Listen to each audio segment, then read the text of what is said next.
light creates mood and atmosphere.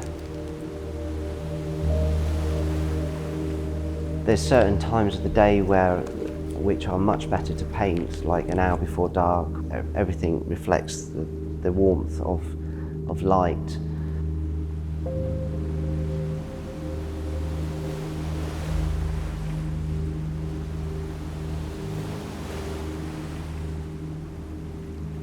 In all of my paintings, light is the focus. You've got light, then you've got shadow, which makes the composition, and it makes the interest, basically.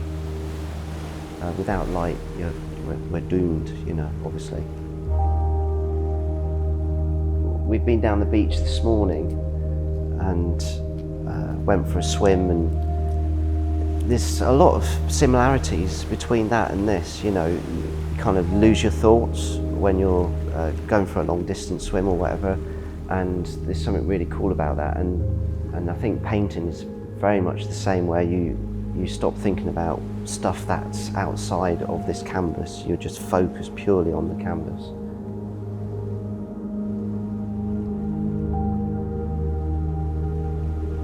It could be anywhere or anything. If the light is right and the subject, all the composition and everything works together, then that's what floats my boat, rather than a city scene artist. I've always painted in lots of different mediums and in lots of different ways and lots of different subject matters. I've never sort of considered myself to be purely a city scene artist, really. I've been painting big pieces for as long as I can remember. Obviously the studio size restricted how big I could go, but as soon as I got this space, it's pretty much infinite. So it just opens up a whole new world of possibilities. I first moved into the studio about 5 years ago. It's just a great creative space. This was just a bare shell when I first moved in, and so I've put in some roof lights.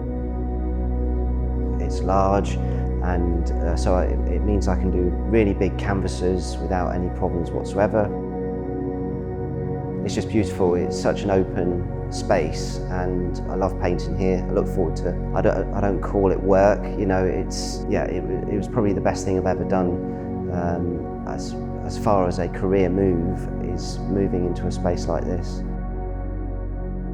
For me, it's all about the light and contrast that I find interesting. Reflections, how light bounces off of surfaces, and you can create the illusion of structure with light and dark and contrast. And I find that really, really interesting. For instance, the show that we're putting on at the ICC is built up from all of these different elements of contrast and light. Yeah, there's the mountains, there's the woodland scenes, there's the lily pads, and then we've got the city scenes, which they're different subjects, but there is a core theme of light and contrast within this, the structure of this exhibition, which I think is, I think it's different, and I think it's interesting for me to bring them all together in one place.